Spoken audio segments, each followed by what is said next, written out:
You learn something new every day. And as I came in today, I saw on the order of worship, it has Eddie Rosenbaum. Eddie spelled E-D-D-I-E. It's E-D-D-Y. So please, who's ever doing the order of worship, you got to get the Y in there instead of the I-E. It just doesn't look right. So I come in, I talk with Ann Brannock. Now, to give you an idea how old I am, when you guys celebrate next year, your 50th celebration, that'll be the same year I'm celebrating my 50th high school reunion here in Richmond. So that gives you a little bit of idea how I've aged through this process. This building was built when I was a senior in high school. So I've known Ann Brannock my whole life, and I always saw her name was A-N-N. I could have swore her name was spelled A-N-N. I get a card from her. She sent me a card every year. I guess I never paid attention to it. I moved, and it got a bad address now because I moved. She didn't know my new address, and so Leah had hand-delivered to me. And she signed it A-N-N-E. Well, I didn't realize that she has an E on the end of her Ann. And then I was talking to her today. Her actual name is Annie Mae, and it's actually spelled A-N-N-I-E, Mae, M-A-E. But for some reason, when she grew up, she decided to drop the I and just go by Ann, and then I dropped the E just because, I don't know why I did that, I did. So good, it's good to know Ann, and I want to appreciate Ann and her ministry with her cards that she does. It's amazing how she sends those out if you're a recipient of that ministry. I want to point out my sister Leah in the ministry she's doing with my mom. There are all types of ministries out there that go unnoticed or unappreciated or unobserved sometimes. I think we need to stop and look around and honor those saints. They're doing some of the really, really special things in the world. So it's a little bit after 11. I want to let you guys know that I got to scoot out of here, so I'm watching the clock just like you. I have to be in Speedway and umpire a church league softball game at 1:30. So I got a better view of the clock than you do, and I got about a good half-hour lesson to go. But I want you, don't worry, I'm not going to go over because I got to get out of here too. And if I skedaddle right afterwards, that is why. I am on my way to the fields in Speedway, Indiana. You can open your Bibles to Luke chapter 14 and Luke chapter 15, and we're just going to stay in there the whole time. So if you have your Bibles open there, we're not going to jump back and forth to other scriptures today. We're buried into Luke chapter 14 and Luke chapter 15. I think if I was going to study, and I don't do this the way I should. As old as I am, I should have done this many times, but I haven't. If I was going to sit down and study with a non-believer or a young Christian, I would probably not go to Romans. I wouldn't go to the book of John. I would go to Luke chapter 14 and Luke chapter 15. Because I think this shows the two faces of God that you have to deal with, the two sides of Jesus that you have to deal with. And in the Christian walk, this is what causes the tension sometimes, and the hard way to know which way to go is you've got this thou shalt God on the one hand, and the Ten Commandments, and do this and do that, or you're out if you're not in, you're out. You have that side of God. You have this other side of God and Jesus that's grace and loving. Everybody come, and if you made mistakes, we'll forgive you. And you've got these two faces of God you have to deal with. And that's what we're going to look at in Luke chapter 14 and Luke chapter 15. There's a Greek god called Janus. Now, that's where we get our word January. Janus, the Greek god, had two faces. One looked in the past, and one looked in the forward. And hence that's why we have the month of January. And our God is like that in a way too. And sometimes, again, it's difficult to figure out exactly how we should walk with that knowledge. So let's jump into that. Luke chapter 14. Let's read just the first verse. It says, one Sabbath, when Jesus went to eat in the house of a prominent Pharisee, he was being carefully watched. Okay, the key three words I want you to remember right now is being carefully watched. I'm going to age myself right off the start. I don't know how many of you remember Ricky Nelson. Ricky Nelson starred in an old show called Harry Nausea. And then he got into a pop star. He started singing songs, and he started doing pop songs. And Ricky Nelson is his band. So he went to the Madison Square Garden, And he performed, but he let his hair grow. He didn't look like little Ricky Nelson anymore. He had on flare. Back in the day, we wore flare blue jeans and had a country shirt. And he sang one or two of his old songs, and then he started singing his country rock songs. And they started booing him, or at least he heard boos from the back. And after one of his first new songs, I think he walked off stage. And he wrote a very famous song. It's kind of one of those worm songs in my head that I hear all the time. I went to a garden party. I thought on my mind, I've learned my lesson well, can't please everyone, so you got to please yourself. And so he felt rejected. They weren't what he thought. He did not meet expectations of what the people thought they're going to get at Madison Square Garden. And that's a little bit what we have with Jesus here. He's being carefully watched. They've got certain expectations. Prominent Pharisee. I have a perfect friend. Do you have a perfect friend? This friend married the right person. This friend did the right career. This friend went to the right school. She posts the greatest things on Facebook. She has 2 beautiful daughters. They've married 2 beautiful son-in-laws. She's got the greatest grandkids. A perfect friend. It is tough sometimes to be with your perfect friend, isn't it? Because, they seem to have their life all together, and they do everything right, and everything just seems to fall in place for them. That's sort of like what this prominent Pharisee is. And the Pharisees, they were the perfection people. They were going to get every rule right, every commandment perfect. They weren't going to take any risk. They weren't going to get out of their lane. They were going to do it right. That's what and he was prominent. So he's a leader in the Pharisees. He had money, he had wealth, and so he had this party at his house, kind of like a garden party.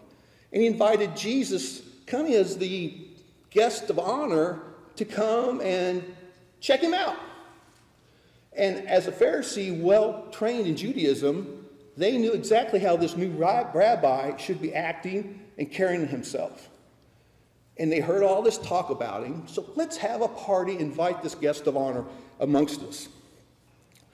So let's see how Jesus responded to be carefully watched.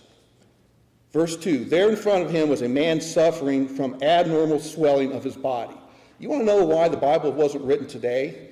Clear HIPAA violation. You can't go around discussing people's swelling of their belly and how extended it is. And there's no way you could write the Bible in 2024 with all our regulations and rules. So there's a definitely HIPAA violation right here. Jesus asked the Pharisees and experts in the law, is it lawful to heal on the Sabbath? So he's testing them right off the bat. He's getting right in their face. He's confronting them from the get-go. This is the first thing he's doing. He didn't say hello or hi or sit down and eat. He saw a guy that needed to be healed. But they remained silent. So are you starting to hear some of the tension in the room? Have you ever gone with your in-laws maybe, and all of a sudden it's very quiet and nobody's talking, and there's some tension in the room and things are starting to brew a little bit? You got to be careful with what you say. But they remained silent. So taking hold of the man, Jesus healed him and sent him on his way. And then he asked, if your ox falls down, are you going to help it up? If your child gets trapped in the well, you going to pull it out? I love this guy. I care for this guy. I'm going to heal him. I have no choice. What would you do? And in verse 6 it says, and they had nothing to say. Tension is starting to build. So Jesus he looks around the room, and he knows how the guests pick their spots. They're all fighting to get the front seats. Like usually I climb up here in the front, during the song, because I'm the guest of honor, I'm the preacher, I need to stand up front in that last song. You got to be careful, Jesus says, of your guests. So he's looking at the guests and how they see themselves. He tells them, when someone invites you to a wedding feast, do not take the place of honor. For let's say it's a mayor of Richmond. Someone more distinguished than you may be invited. If so, those invited you will ask you to take the least important place. But when you're invited, take the lowest place. So that when your host comes, he will say, friend, move up to a better place. Then you'll be honored. For those who exalt themselves will be humbled, and those who humble themselves will be exalted. So he looks around the room like I'm looking around here. Okay, and he's saying, Darrell, don't go sit in a nice place, because the mayor of Richmond may come in, and then I'll have to ask you to go in the back, 2 pews back, so the mayor of Richmond can sit up here. It's sort of like my golf ball. When I hit a golf ball and I can't see it, I'm sure it went a long ways. So I'm always way up there because I think I'm a great golfer looking for my ball. Actually, my ball is way back there by the red tees where the women tees are. That's where my ball is. So I have to do the walk of shame back to my ball. If Jesus was my caddy, he'd say, Ed, when you look for your ball, let's look for it around the women's tees first, or just right out, maybe in the cusp of the fairway. Don't go way out in the middle of the fairway. Let your friends find it out there. Then they'll call you up and say, here's your ball, Ed, and then you can walk proudly to your ball, versus the walk of shame as everybody laughs at you as you walk 30 yards back to your ball when you finally find it. That's sort of the idea here. Make yourself humble. Don't think you're the greatest thing on the earth, because you're going to get humbled. Now, so he's saying that to all the guests in the room. So imagine a birthday party or a gathering or your high school reunion, and this prominent speaker is saying this to your guests. A little unnerving. So then, after Jesus kind of addressed the guests, in verse 12, he decides to focus on the host. Now, this is the guy that invited him. So if I invited you to my house in Avon, I'd think you'd treat me pretty nice. I made dinner for you. I got the iced tea out, cut the watermelon, sliced it up. I'm your host. So he turns to the host and he says, when you give a luncheon or dinner, do not invite your friends. Could you see him looking at a room? Don't invite your friends, your brothers, your sisters, your business associates, your neighbors. If you do, they'll invite you back. So you'll get repaid. But when you give a banquet, and he's looking right at the host in his eye, and maybe he put his finger up in the air. Now, when you give a banquet, invite the poor and the crippled and the lame and the blind, and you'll be blessed. Although they cannot repay you, you'll be repaid at the resurrection of the righteousness. Are you getting the feeling the tension in the room is just getting more and more and more? So he healed the person. He kind of got on the guests for putting themselves in special places. And then he got into the host. So then the next guy, in verse 15, this is me, okay? Because I'm a people pleaser. I want everybody to get along. I want people to be happy. So this next guy, he's actually sitting at the table with Jesus. And I could just hear myself saying this so clearly as what this guy said to Jesus. So in verse 15, it says, when one of those at the table with him, so again, this is probably a prominent guy too, because he's sitting at the guest of honor's table because Jesus was a guest of honor, heard this, he said to Jesus. Now, let me give you a little bit of hint. If you're sitting at the table with Jesus, it's probably best you be quiet, okay? Don't give him any room. Just kind of sit there and let him do the talking, okay? Let Jesus do the talking. But this guy's like me, he said, oh, sure, I'll go preach. Yeah, I got something to say. When one of those at the table with him heard this, he said to Jesus, blessed are those who will eat at the feast in the kingdom of God. So this guy's all excited. I'm sitting here with Jesus. I'm eating with him. He's pointing out all these other people and their issues and their problems. And I know I'm in the inner circle. I know I'm in like Flint, and I'm so proud of it. Jesus, isn't going to be great when we all just gather together and just eat in the kingdom? When the kingdom comes, I'm going to be right there with you. Now, Jesus, he was getting a little upset in the first three stages. He goes off. He goes off on this guy. Okay? Because this guy thinks he thinks he's got it all together. He's kind of judged himself as being good and pure, and maybe doesn't even need Jesus because he's eating with Jesus. He's kind of Jesus' equal almost to a certain extent. So Jesus told him this parable. A certain man was preparing a great banquet and invited many guests. At the time of the banquet, he sent his servants to tell those who had been invited, come, everything now is ready. But they all began to make excuses. I just bought a house in the suburbs of Richmond, and I got to go to closing, and I can't come. Please excuse me. Another one said, I just bought a brand new car. It's from Fred First Ford. I don't know if Fred First Ford's still around. It was when I was here. Fred First Ford, me and him went to had a lawsuit. That's another preacher, another sermon. I just bought a new car, and I'm on my way to go pick it up and try it out. Please excuse me. Still another one said, I just got married, so I can't come. I love this guy. He doesn't even say, please excuse me. I just got married. You got to know, Jesus, if you just got married, you're not in control of your schedule. I have to go ask the spouse. I go ask her. The chain's pretty short, Jesus. I don't know. He didn't even ask to say, please excuse me. He just assumed Jesus would know that because he just got married, he's not coming. He can't come to the banquet. I love that guy.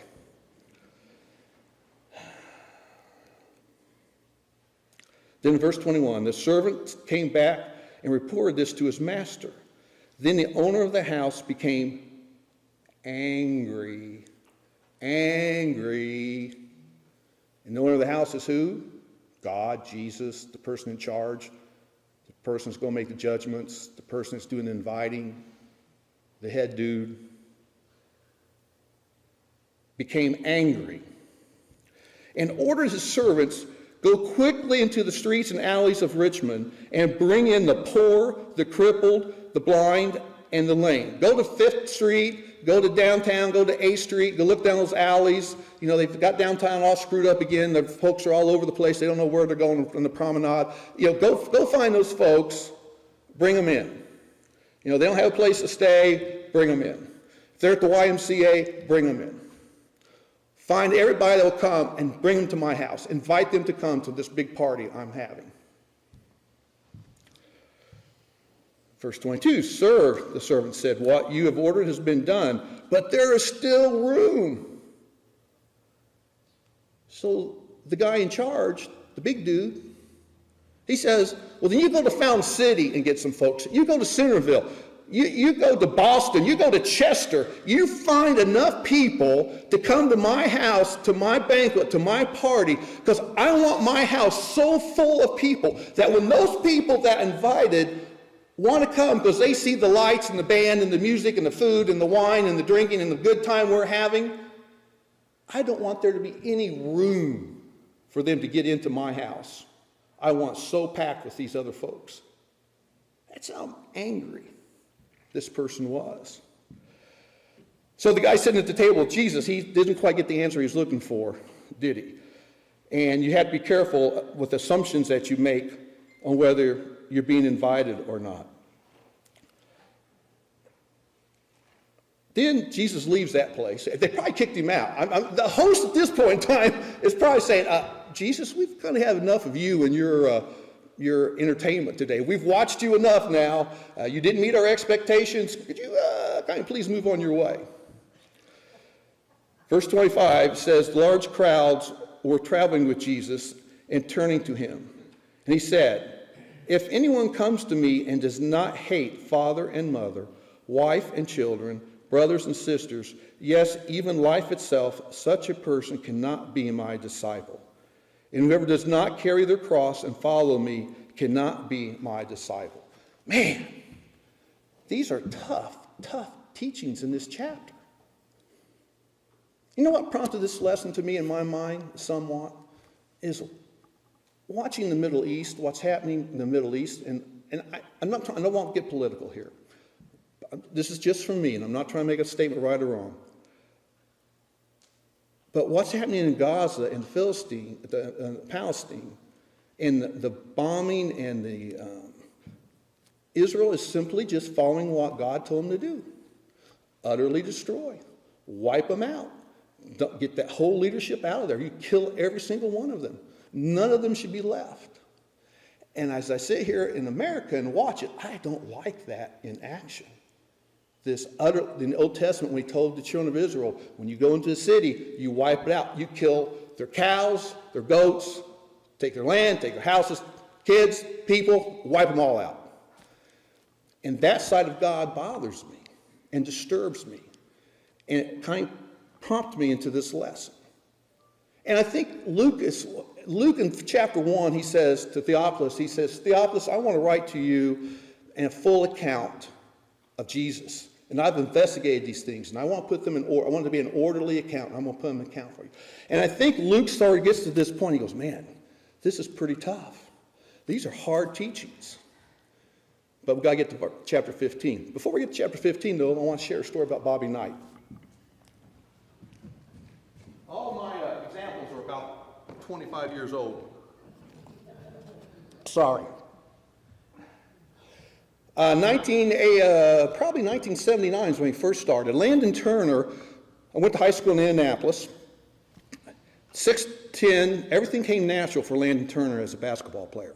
He didn't have to work hard to score a lot of points in high school. He didn't really want to go to Bobby Knight because Bobby Knight is a hard guy to play under, and Landon knew that how a tough taskmaster he was. But anyway, for some reason he ended up at IU. And he and Bobby Knight did not get along very well because Landon had all the potential in the world. He could be the #1 player if he wanted to be. But he was kind of lazy. He even admits that, you know, if I was supposed to be studying and a girl called and wanted to go out, I'd drop my books and go out. He had a little bit of a marijuana issue, I believe. So he didn't practice real hard, and if you didn't practice hard with Knight, you were in trouble. Start of his junior year, Knight knows he's starting him off and on, but he's very frustrated with him. Start of his junior year, he's going to sit him on the bench for the rest of the season, maybe even kick him off the team.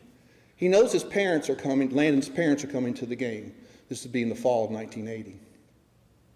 So he says, he puts Landon in the second half, start of the second half, he decides to put Landon in, thinking, I'm either going to cut him or I'm going to see him so far on the end of the bench you'll never see him playing time. But I want people to understand why he's so bad, why I'm doing this to him. So he puts him in for 3 minutes, and Landon screws up. And he doesn't do well. He misses a couple shots. He misses a couple passes that he should have made. And Knight yanks him. And Knight says, you know what? I'm not going to sit him on the bench for the last 9 minutes. I'm going to put him back in there again and let him make a complete fool out of himself. And even his parents, when I talk to his parents after the game, they'll understand why I'm coming down on him so hard and putting him at the end of the bench. And maybe even cutting him. Knight says Landon then, for some reason, something clicked. And he played the best 9 minutes of basketball at the end of the game Knight's ever saw. Landon started the next 12 games. In 1981, in the spring of 1981, they won the NCAA championship with Landon Turner and Isaiah Thomas. And that summer, in July, whatever how many years ago, it was this month, in July, was when Landon was in a serious car wreck, going to an amusement park, maybe it may have been Santa Claus Land, Holiday World. In southern Indiana, lost the car, controlled the car going around a curve, and paralyzed himself from the neck down. It'd been his senior year. Knight was sure he'd be a #1 draft choice his senior year because Landon was finally getting it. He was coming around. So Knight ended up doing a fundraiser for him. Knight himself threw $60,000 into the pot. They raised $400,000 in total for help Landon get a wheelchair, get a car, and all that stuff. And more importantly, Bobby Knight went to Red Auerbach and said, Red, you have the last draft pick, the 225th pick in the 10th round. Would you mind Boston Celtics drafting Landon Turner? You know he'd be a #1 pick if he hadn't had this car wreck right before his senior year. Red Auerbach did. He honored Landon, honored Bobby Knight, because Bobby Knight went to bat for him. And he ended up getting 2 championship rings because the Celtics won 2 more championships in the early 80s and the mid-80s. But Bobby Knight went to battle for him. If you get a chance, Google Bobby Knight 2020. It used to be a TV show called 2020. They interviewed Bobby Knight. At the end, they said, what do you think of Landon Turner? And his lip starts quivering. He actually starts biting his lower lip. His eyes start getting red.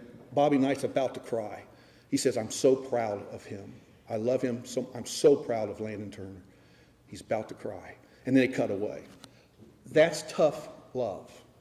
That's Luke chapter 14 on giving up on him, not doing practice, and then fundraising for him, doing everything he can to make his life better in what we're going to see in Luke chapter 15. So that's his tough love. And so Jesus was in a place with the prominent Pharisees. Jesus was not with his group. He was not in a happy place. He's going to be in a happy place in chapter 15. If you read the first verse, it says of chapter 15, now the tax collectors and the sinners were all gathering around to hear Jesus. But the Pharisees and the teachers of the law mattered. This man welcomes sinners and eats with them.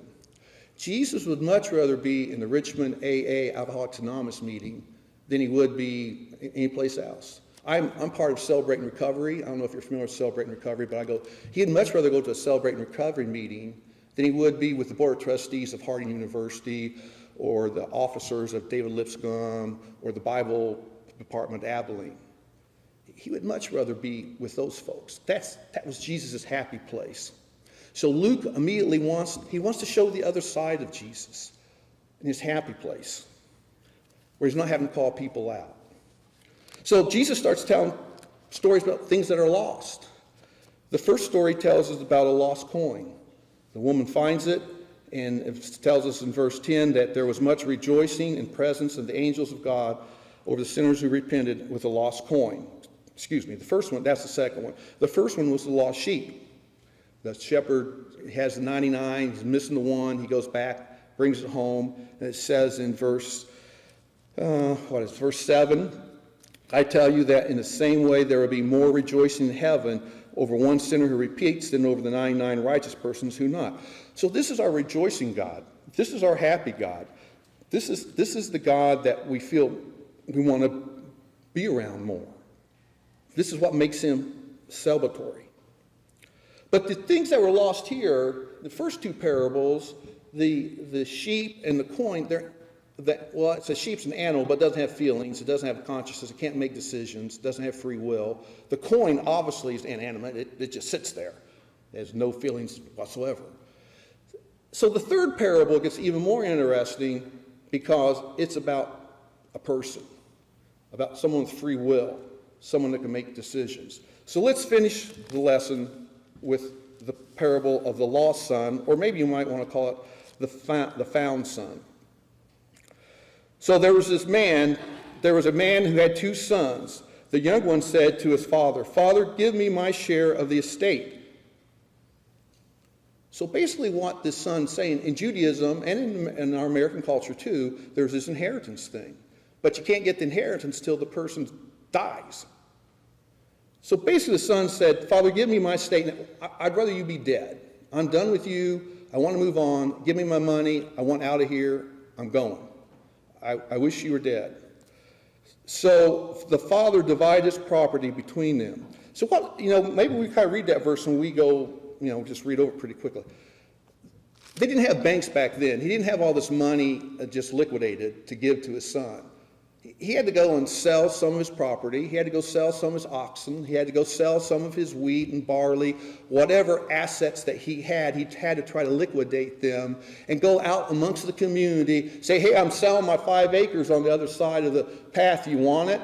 Well, why are you selling it? It's a great piece of property. Why are you selling it now? Everybody'd love that, have that piece of property. Well, my youngest son kind of wishes I was dead and wants his money and wants to go, and I'm going to give it to him. Okay, I'll give you $10,000 for that piece of property. So he went around town telling everybody what his younger son was doing and why he was selling his property. Keep that in your head. Not long after that, the younger son got together all he had and left off for a distant country, and there squandered his wealth in wild living. So I envision him going like to Las Vegas, having that time of his life in Las Vegas. The girls, the gambling, the music, the concerts, the parties, and it goes through it pretty quick. After he'd spent everything, there was a severe famine in the whole country, and he began to be in need. So he went and hired himself out to the citizens of that country, who sent him to his fields to feed pigs. He longed to fill his stomach with the pods that the pigs were eating, but no one gave him anything, including his father. So I think it's important that you realize his father didn't come chasing after him. His father didn't come say, I told you so. See, do you appreciate what you got now? Why don't you come on back home, son? No. Nope. When he came to his senses, he said, how many of my father's hired servants have food to spare, and here I am starving to death? So I think verse 18 is the key verse if you're talking with a new Christian or someone's about to become a Christian, because I think it has the gospel in this verse. I will set out, okay? I will set out. So he's making a personal decision. I will set out. I am going back. And I will go back to my father. Okay, the go back means to repent. Make a decision, then you repent. And say to him, Father, I have sinned. Okay, well, that's the confession. Make a decision, repent, confess. I've sinned against you in heaven and earth. I no longer are worthy to be called your son. Self-denial. I've given it all up. I'm yours. I think baptism is kind of a sign of self-denial. Even more important than baptism is truly emptying yourself and being committed to the Father for a long walk. Called the son, make like one of your hired servants. So he got up and went to his father. So again, his father didn't come chasing after him. He had to make a decision. He had to get up. He had to start the journey back home.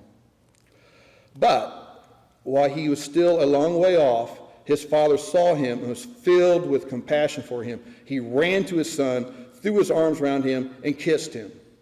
I don't know if you've seen too many Jewish people or even your own dad. My dad, I don't remember one time my dad running to me. Eddie, oh, I'm so glad you did so well in that piano concert. You did so well in that baseball game. You did, I'm so proud. He hugged me and kissed me. Maybe your dad did that. My dad didn't do that. Jewish, have you ever seen Jewish old men? They walk around like this. Very proper and prime and gird up their loins. You've heard in the Bible it says, gird up your loins.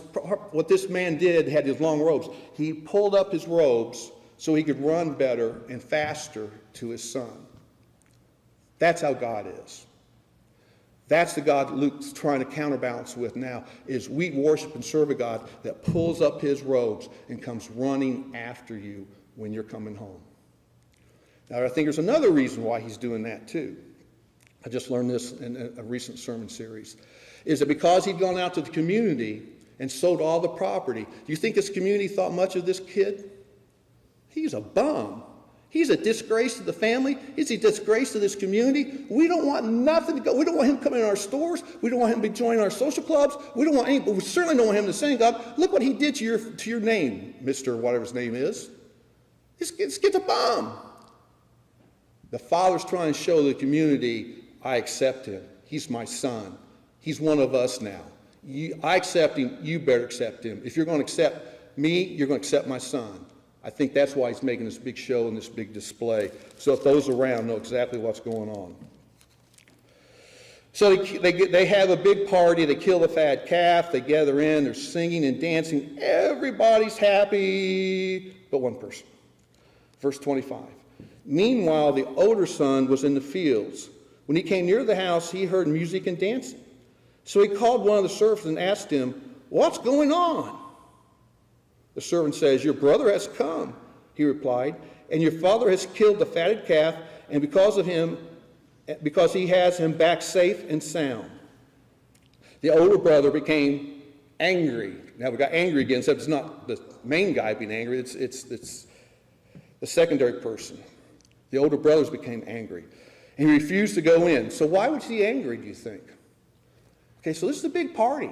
Probably went on for days. They killed the best livestock they had. There's music, there's dancing, there's drinking, there's just the Jewish culture knows how to celebrate. Big party. Are parties cheap? Have you had a wedding lately? $30, $40, $50, $100,000 they spend on a wedding? Probably what this man's spending here in this parable. So whose money is dad spending to throw a party for this renegade son? Whose money? It's the older brother's inheritance. He's not going to get that when the old man kicks the bucket. He's spending my money. This is not fair. I do all the right things. I follow all the rules. I've stayed in my lane with you, Dad, this whole time. This kid runs off. He's your wild one. Nobody understands him. He squandered his money, so why are you now giving him my money too? Come on, Dad. Can't you see how I feel? I'm following the rules. All the now shots, I did every one of them, and I'm going past my time. I'm sorry. And so, Dad has a problem. So what does Dad do? He leaves the house. He went out just like he did with his younger son. He went out now to talk to his older son. It's tough being a dad, isn't it? Isn't it hard to be a dad? You think it's hard being God? Yeah, it's really tough. And plead with him. But he answers his father, "Look, all these years I've been slaving for you and never disobeyed your orders, yet you never gave me even a young goat." Great record keeper, too. You know a record keeper in your life? I mean, this guy, he's kept he knows every wrong, every right. He's got this ledger that's going in his head. You never even gave me a young goat so I could celebrate with my friends. But when this son of yours, who has squandered, and actually it's his brother, but it's the son of his father, this son of yours who has squandered your property with prostitutes, which we never really mentioned, I mean, that's something that could be fake news, that's what his assumption is. With prostitutes comes home, you kill the fatted calf for him? My son, the father says, you're always with me, and everything I've had is yours. But we had to celebrate and be glad because this brother of yours was dead and is alive, and again, he was lost, and now he's found. Jesus ends the story there. He ends the story with the son in the house partying, and he ends the story with the father and the oldest son, his brother, outside. If I had time, and I don't, I'd like to pass out a piece of paper and have you finish this story. Creative writing. What happens next? How many of you think the older son went into the house? How many of you think the older son said, I'm not having nothing to do with him, I'm going to go find me another house. I'm going someplace else. I'm done with this place. It's not fair, it's not right. The wrong people are getting honored, the wrong people are getting the money. I'm out of here. I don't know about this grace thing. What happens next? You know, it's the two faces of God. And you know, we're kind of that way too. I'm more like the younger son. I push boundaries. I take risks. I take chances. I want to experience things. I want to get out there. The younger son, do you think he stays in the house? Has he seen too much? Has his eyes been opened too much for the world? And maybe we'll stay 2 or 3 weeks and then he gets wanderlust again and off he goes again. Is the father going to forgive him? You know, is he going to rely on grace to always welcome him back? You know, can we build a church? Can we build a kingdom? Can we build a house of this younger son and his kind of crazy way he's living? Or the older son, does he have to keep going trying to find people that think the same way he does? Thou shalt do this. I keep a record. Here's what we got to do. Here's the rules. We got to follow all the rules. We can't take any chances. We can't. Do you see the tension? Do you feel that tension? I do. And that's what God's all about. He's about this thou shalt not God in Luke chapter 14. And he's about this grace God in Luke 15. And we have that same tension within us. There are some of us that value security and safety above everything else. There's others of us that want to live and experience things, and we have to coexist somehow. We have to get together. Can we live in the same house? That's the question in Luke chapter 14 and Luke chapter 15. And if we all live in the same house, how do we do it? How do we do it? And how do we approach God who has those same two sides to him? Strict commandments. Follow this. You either love me or don't. You hate your own life to follow me. Or come on back. I'm going to run and love and kiss on you and love you and give you everything back you ever had. The lesson's yours. I'm going to be late for my softball game. I appreciate your time and attention. I hope I gave you something to think about, ponder on, and look in your own lives. God bless.